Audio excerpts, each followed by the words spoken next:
Hello friends, this is Sweety and welcome to learning without burden. तो अब हम पढ़ेंगे टीपू सुल्तान शहर मैसूर के बारे में। जब कंपनी को अपने राजनीतिक और आर्थिक हितों पर खतरा दिखाई दिया तो कंपनी ने प्रत्यक्ष सैनिक टकराव का रास्ता भी अपनाया। पहले क्या कर रहा था, डायरेक्ट किसी से लड़ाई नहीं लड़ रहा था।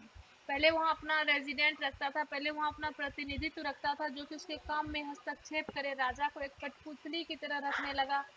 और जो राजा फिर उसका बात नहीं मानता था, उसके खिलाफ कुछ करना चाहता था तो फिर उससे तब वो लड़ाई करता था। लेकिन कहीं कहीं पे क्या किया, डायरेक्ट भी लड़ाई किया।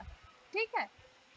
दक्षिण राज्य मैसूर के उदाहरण से यह बात समझी जा सकती है। अब दक्षिण में जो राज्य था मैसूर, उससे हम लोग समझेंगे कि कैसे अंग्रेजों ने डायरेक्ट लड़ाई लड़ी। हैदर अली शासनकाल 1761 से 1782 और उनके विख्यात पुत्र टीपू सुल्तान 1782 और 1799। मैसूर का शासक था टीपू सुल्तान और उसका पिता था हैदर अली। जैसे शक्तिशाली शासकों के नेतृत्व में मैसूर काफी ताकतवर हो चुका था। मैसूर जो था दक्षिण में था, भारत के दक्षिण में, और ये टीपू सुल्तान के नेतृत्व में काफी ताकतवर हो चुका था। मालाबार तट पर होने वाला व्यापार मैसूर रियासत के नियंत्रण में था। जो भी मालाबार तट पर व्यापार होता था वो मैसूर रियासत के नियंत्रण में था, जहां से कंपनी काली मिर्च और इलायची खरीदती थी।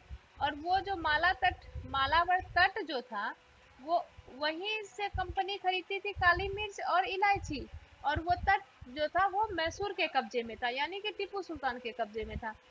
1785 में टीपू सुल्तान ने अपनी रियासत में पड़ने वाले बंदरगाहों से चंदन की लकड़ी, काली मिर्च और इलायची का निर्यात रोक दिया। अब टीपू सुल्तान जो है वो टीपू सुल्तान के कब्जे में था, तो टीपू सुल्तान ने कह दिया कि हम काली मिर्च, इलायची और लकड़ी, चंदन की लकड़ी, इसका निर्यात नहीं करने देंगे। टीपू सुल्तान ने स्थानीय सौदागरों को भी कंपनी के साथ कारोबार करने से रोक दिया था। जो लोकल व्यापारी था जिससे कि वो खरीदते थे, अंग्रेज लोग सामान खरीदते थे फिर ले जाकर यूरोप में महंगे दामों पर बेचते थे, तो वो लोकल जो बिजनेसमैन था उसको भी मना कर दिया टीपू सुल्तान कि नहीं, तुम लोग अंग्रेज को कुछ नहीं बेचोगे। टीपू सुल्तान ने भारत में रहने वाले फ्रांसीसी व्यापारियों से घनिष्ठ संबंध विकसित किए और उनकी मदद से अपनी सेना का आधुनिकीकरण किया। देखो, यहाँ फ्रांसीसी भी आया था, डच भी आया था, अंग्रेज भी आया था। टीपू सुल्तान ने क्या किया, फ्रांसीसी फ्रांसीसी भी व्यापार करने आया था, डच भी व्यापार करने आया था, अंग्रेज भी व्यापार करने आया था। लेकिन अंग्रेज क्या किया, धीरे धीरे यहाँ पर कब्जा करना शुरू कर दिया। तो टीपू सुल्तान ने क्या किया, फ्रांसीसी व्यापारी से मदद लिया और अपना सेना जो है उसको अच्छा किया, उसका आधुनिकीकरण किया।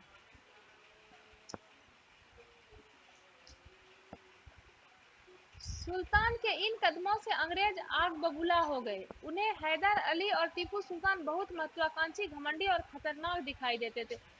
अब जब देखा कि टीपू सुल्तान ने हम लोग को व्यापार करने से मना कर दिया, चंदन का लकड़ी और काली मिर्च जो जो वो यहाँ से खरीद के ले जाके यूरोप में बेचता था, अपने बिजनेसमैन को मना कर दिया कि तुम अंग्रेज को नहीं बेचोगे, तो इससे अंग्रेज को बहुत गुस्सा लगा कि भाई हम लोग को व्यापार नहीं करने दे रहा है ये टीपू सुल्तान।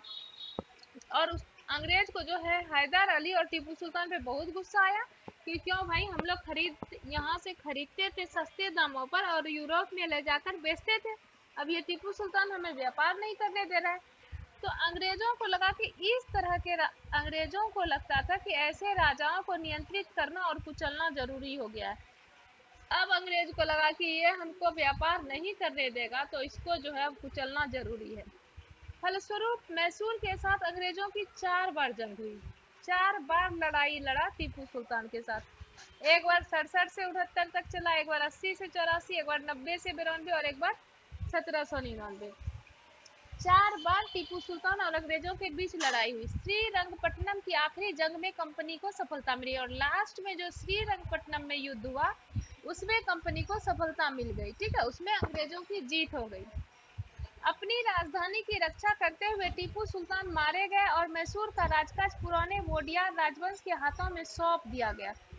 इस लड़ाई में क्या हुआ, टीपू सुल्तान मर गया और मैसूर का जो राजकाज था वो पहले से, जो मैसूर में पहले जिसका शासक था वोडियार राजवंश, उसके हाथ में अंग्रेज सौंप दिया। अंग्रेज को शासन वासन करना नहीं था, अंग्रेज चाहता था कि ऐसा राजा रहे जो हमको बिजनेस करने में कोई दिक्कत नहीं दे। और अगर कोई बिजनेस करने में दिक्कत देता था तो क्या करता था, जैसे ही वो बिजनेस करने में दिक्कत देता था अंग्रेज उसको हरा के ताकतवर बहुत था, उसको हरा के उसके जगह पे अपने मन मर्जी का राजा, ऐसा राजा रखता था जो उसको बिजनेस करने में कोई दिक्कत नहीं दे। इसके साथ ही मैसूर पर भी सहायक संधि थोप दी गई। अब मैसूर पर भी सहायक संधि थोपा, ये वोडियार राजवंश के हाथ में दे दिया और सहायक संधि थोप दिया कि भाई तुम अपना सेना नहीं रखना, हम अपना सेना से तुम्हारा हिफाजत करेंगे और उसके बदले में तुम हमको पैसा दे देना, ठीक है। अब मराठा से लड़ाई के बारे में पढ़ेंगे, उसके पहले थोड़ा इधर का कुछ जानकारी देख लेते हैं क्या है। टीपू सुल्तान के बेटों को बंधक के रूप में कॉर्नवालिस के सामने पेश किया जा रहा है। ये देखो, ये टीपू सुल्तान का बेटा है जिसको कि कॉर्नवालिस और टीपू सुल्तान में युद्ध हुआ। टीपू सुल्तान जब मर गया तो इसके दोनों बेटा को बंधक बना लिया गया और यहाँ पे लाया गया। कंपनी की फौजों को हैदर अली और टीपू सुल्तान ने कई बार युद्ध में हराया था। पहले तो बहुत बार हार गया अंग्रेज, लेकिन 1792 में मराठों, हैदराबाद के निजाम और कंपनी की संयुक्त फौजों के हमले के बाद टीपू सुल्तान को अंग्रेजों से संधि करनी पड़ी।